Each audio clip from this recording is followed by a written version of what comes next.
Hi, it's Ben from My Cycling Coach. I hope you're well and that you're having a great day. Back for tip number 2 then of this week's video series to help you improve your PB time on your local hill climb or one of your favourite segments this autumn. Yesterday we spoke about tip number 1 and incorporating some VO2 intervals into your training and riding, as this is a fantastic way to improve your top end fitness and power, which is ultimately going to allow you to improve your speed on that particular segment that you are looking to try and improve your time on. Today I wanted to speak to you about tip number 2, which is really dialing in on your efficiency and technique when doing an all-out effort or looking to improve a time on a segment. What I can tend to see happen with riders is when they're going for this all-out effort, we'll start with the upper body, is the upper body will tend to sort of sway side to side. Things can be quite untidy, really trying to maybe use the upper body more rather than focusing on using their legs, really focusing on the technique and efficiency there. So to improve this is really trying to keep that upper body as calm as possible when you are going for an all-out effort, not wasting energy by thrashing the bike around too much, using your upper body.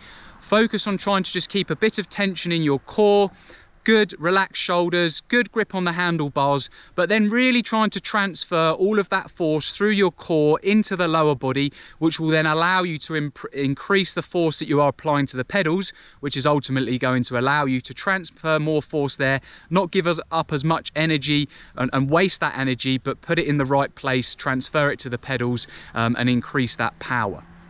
So that's the first thing there.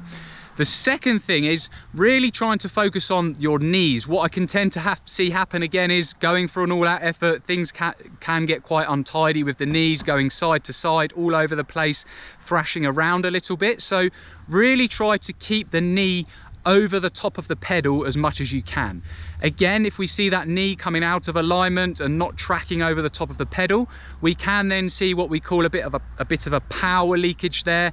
Every time that knee sort of comes out of alignment, we're obviously not transferring as much force through the pedal there, through that hip, knee and ankle, which again is giving up power, giving up energy and force. So there's a drill I like to use with my riders, but also this is something you can practice in training as well. It's called pistons.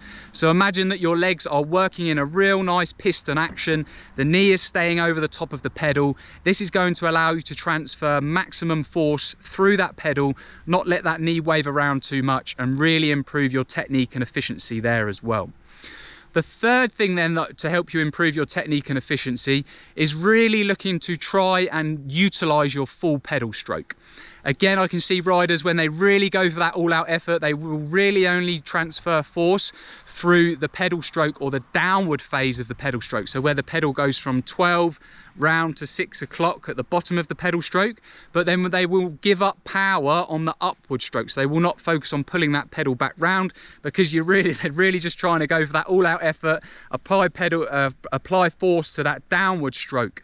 So really combining that upper body, keeping it nice and stable, keeping the knees over the top of the pedal, but then utilizing that full pedal stroke. So pushing, but also pulling that pedal back round is going to allow you to also utilize the hamstring, really apply even more force to the pedals. And ultimately, the more force and energy that we can put through the pedals, rather than wasting it through poor technique and efficiency, is going to allow you to increase that power output and ultimately increase your speed, push that bike uphill faster or carry more speed along the flats, which is really going to help you increase that PB or improve that PB time. This alone, some of the things that I mentioned there, without doing any training, just through focusing on some of those things there to improve your technique and efficiency, you should actually just see improvements in time alone if you've maybe been doing some of those things that I've mentioned there.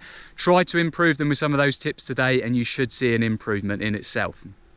I hope you found this video useful. As always, please drop a like on the video if you have found it useful. Feel free to follow, share, subscribe.